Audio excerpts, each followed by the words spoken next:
النهاردة هحكي لكم حكاية يمكن تكون تقيلة شوية. أنا مروة، دكتورة تحاليل. حياتي كانت ماشية، شغل الصبح وبالليل أروح تمارين السباحة لولادي، وكان ليا شلة بنات بنقعد سوا ونهرج ونتكلم مع بعض.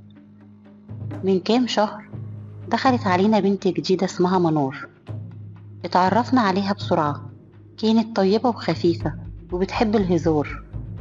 قالت إنها جاية مع أختها اللي ابنها بيتدرب سباحة مع ولادنا. الغريب إن أختها عمرها ما قعدت معانا، كانت دايما قاعدة لوحدها، ومنار تروح لها دقايق وترجع لينا تاني. ومع الوقت أختها بطلت تيجي خالص، ومنار بقت تقعد معانا لحد ما جوزها يجي ياخدها، وكانت أول ما تشوفه تقوم وتمشي فورا. كل ده كان ماشي عادي لحد اليوم اللي قلب حياتي. كنت بعمل معمل خاص بيا، لكن كنت لسه بجهزه، وانا قاعدة معاهم جالي تليفون من شركة ديكور. كانوا بيعرضوا عليا انهم يصمموا لي الديكور بتاع المعمل. استغربت جدا، انا واخدة المعمل وما كلمتش اي حد اني هبدأ الشغل في المكان. جابوا رقمي منين؟ بحكي لاصحابي واحنا قاعدين، منار قالت لي طب كلمي سامي جوزي، هو مهندس ديكور وهو يعمل لك الديكور بتاع المعمل ومن غير اي تكلفة خالص. اتكسفت وقلت لها لا، بلاش ما تتعبهوش. قالت لي هديله رقمك وهو يتصل بيكي بكرة ويسألك عايزة ايه.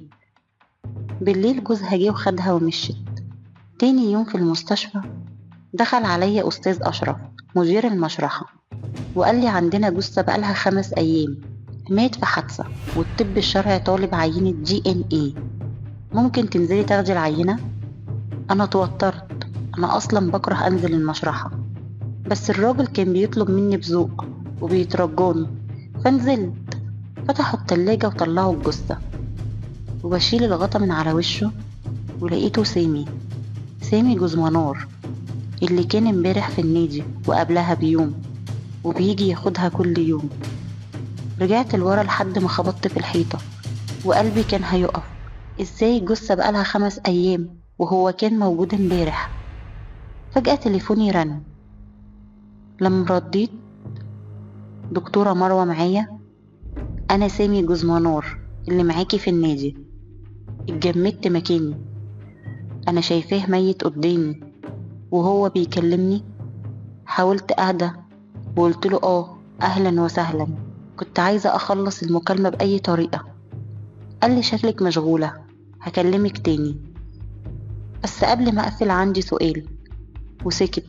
وبعدين قال بهدوء أنا عندي وحمة في كتفي ووحمة زيها في بطني، كنت فاكرهم عادي بس كبروا وخوفوني، بص عليهم وقوليلي رأيك. قلبي وقع مني وبصيت على جثة سامي، فعلا وحمة على الكتف ووحمة في بطنه. وقبل ما استوعب سمعته بيقولي الحقي القهوة اللي سايباها على مكتبك. وقعت على المشترك، النار هتمسك في المكتب.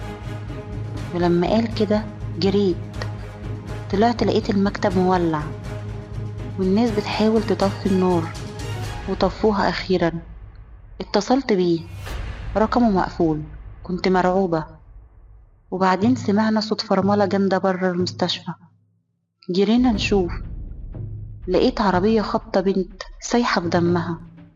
قربت لقيتها منار، ولما رفعت عيني السواق كان سامي، نفس الشكل نفس الوش. بصلي لحظة وبعدين جري بالعربية، محدش عرف يوقفه.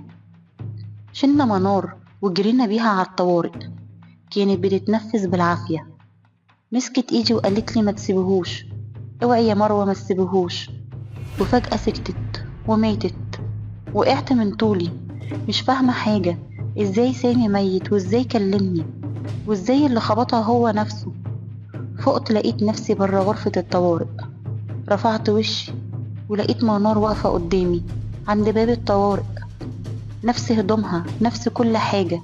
قالت لي ما تسيبهوش، اوعي تسيبيه. وجريت واختفت. رجعت الطوارئ، السرير اللي منار كانت عليه فاضي.